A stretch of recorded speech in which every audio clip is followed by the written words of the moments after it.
जब कान्हा बने अपनी भक्त के देवर एक लड़की थी जो कृष्ण जी की अनन्य भक्त थी। बचपन से ही कृष्ण भगवान का भजन करती थी, भक्ति करती थी। भक्ति करते करते बड़ी हो गई। भगवान की कृपा से उसका विवाह भी श्रीधाम वृंदावन में किसी अच्छे घर में हो गया। विवाह होकर पहली बार वृंदावन गई, पर नई दुल्हन होने से कहीं जा न सकी और मायके चली गई। और वो दिन भी आया जब उसका पति उसे लेने उसके मायके आया। अपने पति के साथ फिर वृंदावन पहुंच गई। पहुंचते पहुंचते उसे शाम हो गई। पति वृंदावन में यमुना किनारे रुककर कहने लगा, देखो शाम का समय है, मैं यमुना जी में स्नान करके अभी आता हूँ। तुम इस पेड़ के नीचे बैठ जाओ और सामान की देखरेख करना, मैं थोड़े ही समय में आ जाऊंगा, यही सामने ही हूँ। कुछ लगे तो मुझे आवाज दे देना। इतना कहकर पति चला गया और वो लड़की बैठ गई। अब एक हाथ लंबा घूंघट निकाल रखा है, क्योंकि गांव है, ससुराल है, और वहीं बैठ गई। मन ही मन विचार करने लगी कि देखो ठाकुर जी की कितनी कृपा है, उन्हें मैंने बचपन से भजा और उनकी कृपा से मेरा विवाह भी श्रीधाम वृंदावन में हो गया। मैं इतने वर्षों से ठाकुर जी को मानती हूँ, परंतु अब तक उनसे कोई रिश्ता नहीं जोड़ा। फिर सोचती है ठाकुर जी की उम्र क्या होगी, लगभग 16 वर्ष के होंगे। मेरे पति 20 वर्ष के हैं, उनसे थोड़े से छोटे हैं, इसलिए मेरे पति के छोटे भाई की तरह हुए और मेरे देवर की तरह। तो आज से ठाकुर जी मेरे देवर हुए। अब तो ठाकुर जी से नया संबंध जोड़कर बड़ी प्रसन्न हुई और मन ही मन ठाकुर जी से कहने लगी, देखो ठाकुर जी, आज से मैं तुम्हारी भाभी और तुम मेरे देवर हो गए। अब वो समय आएगा जब तुम मुझे भाभी भाभी कहकर पुकारोगे। इतना सोच ही रही थी, तभी एक 10-15 वर्ष का बालक आया और उस लड़की से बोला, भाभी भाभी।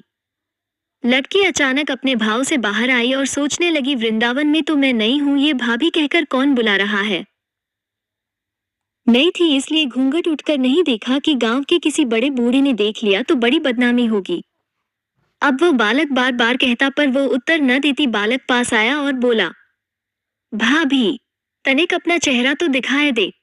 अब वो सोचने लगी, अरे ये बालक तो बड़ी जिद कर रहा है, इसलिए कस के घूंघट पकड़कर बैठ गई कि कहीं घूंघट उठकर देखन ले। लेकिन उस बालक ने जबरदस्ती घूंघट उठकर चेहरा देखा और भाग गया। थोड़ी देर में उसका पति आ गया। उसने सारी बात अपने पति से कही। पति ने कहा, तुमने मुझे आवाज क्यों नहीं दी। लड़की बोली, वो तो इतने में भाग ही गया था। पति बोला, चिंता मत करो, वृंदावन बहुत बड़ा थोड़े ही है। कभी किसी गली में खेलता मिल गया तो हड्डी पसली एक कर दूंगा, फिर कभी ऐसा नहीं कर सकेगा। तुम्हें जहां भी दिखे मुझे जरूर बताना।